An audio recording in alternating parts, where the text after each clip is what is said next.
The pressure to be seen is slowly pulling you away from the work that actually matters. And most artists don't even realize that it's happening. Welcome to the Healthy, Wealthy, Wise Artist podcast, where artists of all kinds come to fuel their passion, sharpen their skills, and thrive in their creative lives. I'm your host, Lara Bianca-Pilcher, life and creativity coach and fellow artist, here to support you on your artistic journey. Whether you're a performer, writer, visual artist, or any kind of artist, this is the space for real talk, practical advice, and inspiring stories. Subscribe and join us each week for more inspiration and actionable insights to fuel your artistry. Let's dive in and get inspired. Welcome back to Healthy, Wealthy, Wise Artist, the podcast for artists and dancers and actors and singers and visual artists and filmmakers and makers of all kinds who want to build a creative life that actually feels like theirs.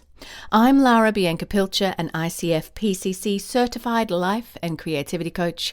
I am a published author of Audacious Artistry, a performer, US-based, Australia-raised, via 8 years in London. And today we're talking about something that sits underneath so much of what artists are experiencing right now, but rarely named clearly: the pressure to be visible. Not just to create, but to be seen creating, and how that pressure quietly, subtly can start to strip your work from depth, meaning, and connection. Before we dive in, I just recently had my US book launch for Audacious Artistry. It was such a beautiful day of bravely showing up at Foxtail Bookstore in Atlanta, Georgia, and inviting people and sharing about it and signing books. And wow, it was just a dream come true. And you would have heard me, if you're on this podcast a lot, talk about audacious artistry, reclaim your creative identity, and thrive in a saturated world. It is traditionally published, and it's for artists who feel like they're constantly navigating the noise and comparison and pressure of our modern world and want to come back to something, a framework, a creative brief for what you need to keep showing up, to stay steady, to stay an artist in this saturated world. And you can find it at larabiancapilcher.com/book or wherever books are sold. Barnes & Noble, Waterstones, Booktopia, somewhere in the world. Just find it, larabiancapilcher.com/book. Now, whether you're a dancer, an actor, a singer, a writer, or a visual artist or any kind, you'll likely have felt this kind of shift that's going on in our world. You're no longer just thinking about the work, the artistry, like the creative work. You're thinking about how it looks, when to share it on socials, when to post it, whether it's good enough to share, whether it will land, whether anyone will care. And suddenly the work itself becomes secondary. It's really easy for this to happen. And I was speaking with an artist recently, incredibly talented, but still, who said, I don't even know if I like what I'm making anymore. I just know what performs. For her, that was what gets clicks, likes, shares. And that's the moment. That's where something starts to fracture for us inside our creative soul, because you're not just creating from depth, you're creating from response, from anticipation, from pressure. And over time, that creates a quiet sense of erosion for your creative voice and identity. And it's not always dramatic or obvious, but it just sort of steadily starts to be a feeling that you've got where you just feel disconnected from your work or unsure your creative voice, what it is, like where it is, and tired, even when you're producing so much. And here's the part that's really hard to admit, that you might actually be more visible than ever, but less connected to not only people, but your creative identity than ever. And there's two psychological dynamics that are at play here. The first is the external validation conditioning. The more your brain associates creating with being seen, liked, or affirmed, the harder it becomes to access that intrinsic motivation. That's that natural inbuilt motivation. You stop asking, what do I want to explore and say in the world and express? And you start asking, what will land, what works for the algorithm. The second is attentional fragmentation, which means depth requires sustained attention. But when your creative process is constantly interrupted by checking, posting, thinking about your audience response, you never actually stay with the work long enough to go deeper. You skim the surface over and over again. And here's the big, loud truth. You cannot build meaningful work creatively while constantly performing for visibility. Not at the same time. Something will always give, and it's usually depth.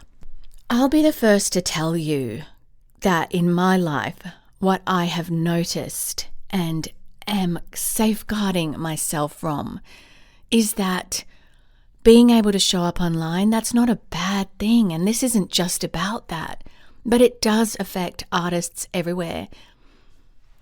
But I went through a really big journey here myself some years ago where I was writing Audacious Artistry, but it had a different name. And when you write to please, or when you create to please, a danger can happen. And I noticed it in myself where I wasn't trusting that there was this deeper depth underneath. I wasn't hearing it. I didn't even know it was there. I didn't know how to access it. So the first version of the book with the different title that did get picked up but then dropped was really like 3 times as big. It was kind of shouting, trying to shout like a big semi-trailer into the noise. And as I went through that rejection and that pain and that refinement, I was able to then go back and go, I feel I have something to say. And I started to trust my creative voice, because all that trying to please the literary agent, the editor, trying to burst into the noise and have something so that I felt worthy, that was not working. And the pain actually caused me to create from this deep depth. And that book is the one that is now out on shelves, Audacious Artistry. And that depth is like an arrow that cuts through that noise. And it's so satisfying when you know it was birthed creatively from you. Now, if you're listening to this and thinking, okay, I feel this, but I don't know how to shift, I created something for you. It's a free artist masterclass. It's called Stop Begging for Scraps, because even though that's a hard pill to swallow, that's what so many of us end up doing when we're chasing visibility over depth. It's a free 30-minute on-demand video that you can watch anytime, no booking, no pressure. And it walks you through how to reconnect with your creative direction without burning out or losing yourself in the process. And you can access it at larabiancapilcher.com/masterclass. So the coaching reframe here is, so what do we do with this? Because visibility, it's not the enemy. It's actually a wonderful tool, and one that I believe in when it's used the right way. But it was never meant to be the driver of your whole creative life. Depth comes from a different place. It comes from staying with something longer than is comfortable, letting ideas develop before they're shared, or allowing work to exist before it's evaluated. And most importantly, separating your identity from your output cycle.